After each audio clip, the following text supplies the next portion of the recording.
नमस्कार साथियों एसडीएम और तहसीलदार में कौन अधिक पावरफुल होता है, इनके कार्य क्या होते हैं, इनके क्षेत्राधिकार क्या होते हैं और सब कुछ इनके बारे में जानेंगे आप।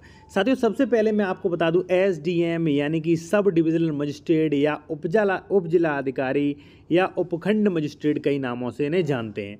तहसीलदार को तहसीलदार ही कहते हैं, कई जगहों पर पटवारी भी कह देते हैं। ठीक है, तो सबसे पहले ये कैसे बनते हैं, देखिए तहसीलदार बनने के लिए आपको स्टेट पीसीएस देना पड़ेगा। ठीक है, और स्टेट पीसीएस से आप एसडीएम भी बन सकते हैं। ठीक है, लेकिन कई बार देखा जाता है कि जो आईएएस रैंक के कई बार जो है एसडीएम बना दे जाते हैं, यानी कि यूपीएससी वाले भी जो है एसडीएम बन जाते हैं। ठीक है, तो देखिए अगर आपको एसडीएम बनना है तो स्टेट पीसीएस या आईएएस आपको क्वालिफाई करना पड़ेगा, यूपीएससी। ठीक, तहसीलदार बनना है तो स्टेट पीसीएस, नायब तहसीलदार का भी प्रमोशन हो सकता है, तहसीलदार बनते और कई बार तहसीलदार का प्रमोशन होकर एसडीएम बन जाते। ठीक है, यानी कि तहसीलदार से बड़ा होता है एसडीएम।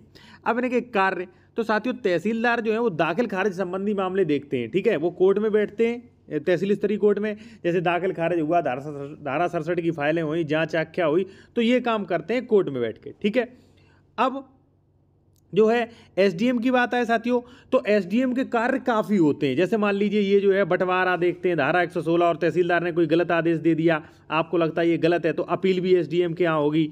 ठीक है, और मान लीजिए उद्घोषणात्मक वाद होगा। ठीक है, धारा 32/38 यानी कि संशोधन होगा। ठीक है, वो भी एसडीएम देखेंगे। आपको किसी ने गिरफ्तार कर लिया पुलिस ने, तो वो भी जमानत एसडीएम देखेंगे। और जो आपके उसमें उपखंड में जो भी लॉ एंड ऑर्डर है, या मान लीजिए कहीं बाढ़ आ गई, या मान लीजिए कहीं दंगा फसाद हो रहा है, या मान लीजिए कहीं निरीक्षण करना है, तो वो एसडीएम करेंगे। तो एसडीएम को काफ़ी ज़्यादा पावर होती है, काफ़ी ज़्यादा। ठीक है, सिविल के मामले में भी, क्रिमिनल के भी मामले में भी, और प्रशासनिक के मामले में भी काफ़ी पावर इन्हें होती है। जबकि तहसीलदार दाखिल खारिज से संबंधित मामले सुलझाते हैं और अपनी सुनवाई करते हैं, छोटे वार्ड मैटर देखते हैं, जैसे जमीन वगैरह पर कब्जा हो रहा होता है वो।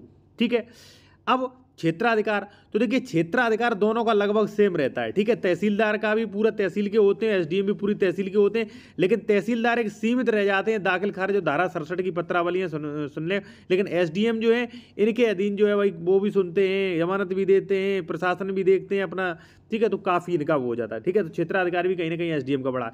अब बात करें सीधी साथियों, तो कौन अधिक पावरफुल है, इससे पहले मैं एक चीज़ और बता दूं, अगर आप किसी भी मैटर पे साथियों अगर कानूनी सलाह लेना चाहते हैं तो ओनली 15 रुपये पर मिनट के हिसाब से आप सलाह ले सकते हैं। कॉन्टैक्ट नंबर हमारा जो है, जो कॉल-मी-4 है, उससे आप संपर्क कर सकते हैं। ठीक है, वीडियो के डिस्क्रिप्शन में जब आप जाएंगे तो आपको बता दिया जाएगा कैसे संपर्क करें। ठीक है, अब देखिए अगर बात करें कौन पावरफुल है, तो आप समझ गए होंगे एसडीएम काफ़ी पावरफुल होते हैं। ठीक है, अब देखिए एसडीएम इसलिए पावरफुल होते हैं, बिल्कुल आप समझ सकते हैं, अगर तहसीलदार ने कोई आदेश दे दिया तो एसडीएम न्यायालय को ये पावर है, उसका आदेश उलट सकते हैं। ठीक है, तो काफ़ी पावरफुल एसडीएम होते हैं अपेक्षाकृत तहसीलदार के।